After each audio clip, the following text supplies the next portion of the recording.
हर महादेव दोस्तों, मेरे चैनल रुद्रा शक्ति पर आपका हार्दिक स्वागत है। आज हम बात करेंगे कि माता पार्वती ने मत्स्य कन्या का जन्म क्यों लिया। तो दोस्तों, महादेव और पार्वती के विवाह के पश्चात एक बार माता पार्वती महादेव को ढूंढ रही होती हैं भोजन के लिए, और वह कैलाश के एक ऐसे हिस्से में उन्हें ढूंढते ढूंढते पहुंच जाती हैं जो उन्होंने कभी नहीं देखा होता है। वह जैसे ही गुफा में प्रवेश करने के लिए जाती हैं तो महादेव वहां आ जाते हैं और कहते हैं, चलो पार्वती। तब वह महादेव से पूछती हैं कि यह कौन सा हिस्सा है जो कैलाश पर उन्होंने कभी नहीं देखा। तब महादेव बताते हैं कि यह क्षेत्र कैलाश का ही एक हिस्सा है और उन्हें वहां से लेकर चले जाते हैं। परंतु फिर माता पार्वती के मन में उस कैलाश के हिस्से के बारे में जानने की जिज्ञासा शुरू हो जाती है। फिर कुछ समय बाद माता पार्वती को किसी के रोने की आवाज़ सुनाई देने लगती है। माता यह सब ढूंढते ढूंढते उसी स्थान पर पहुंच जाती है और उस गुफा के अंदर चली जाती है और वहां जाकर देखती है कि वहां बहुत सी अस्थियां पड़ी हुई हैं और उनमें से बहुत सी आत्माएं माता पार्वती की ओर आकर्षित होकर रोते हुए उनसे मुक्ति के लिए कहती हैं। तभी नंदी वहां आ जाते हैं और माता पार्वती से कहते हैं कि माता, आप यहाँ से चलिए, यहाँ आने की किसी को भी अनुमति नहीं है। आपका यहाँ रहना ठीक नहीं है।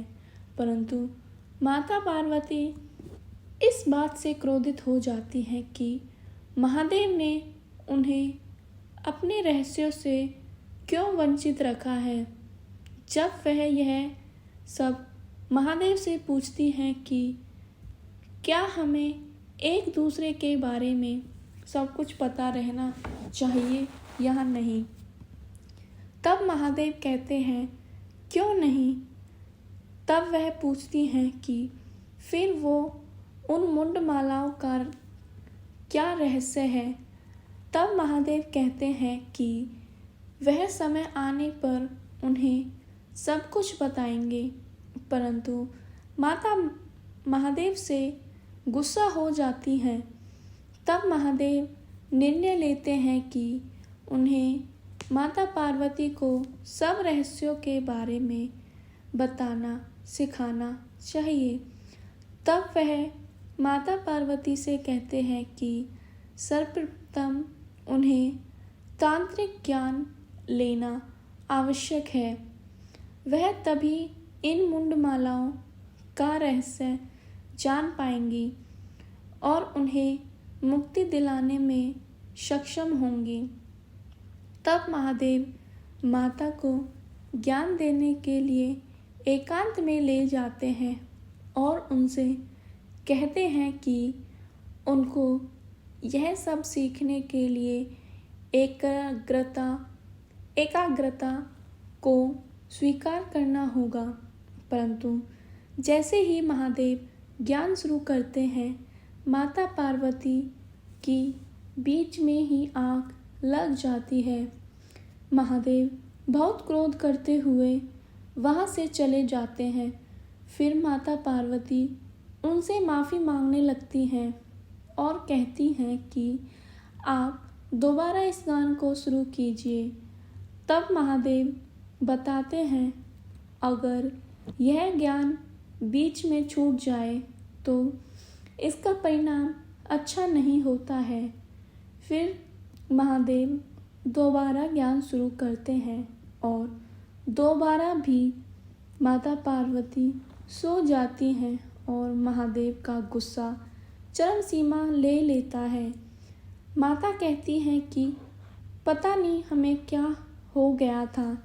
तब माता से महादेव कहते हैं, तुम्हारी एकाग्रता इस विद्या के लिए पर्याप्त नहीं है।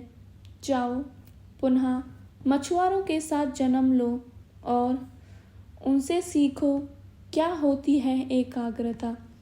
विपरीत से विपरीत परिस्थितियों में उनका ध्यान केवल अपने लक्ष्य पर होता है।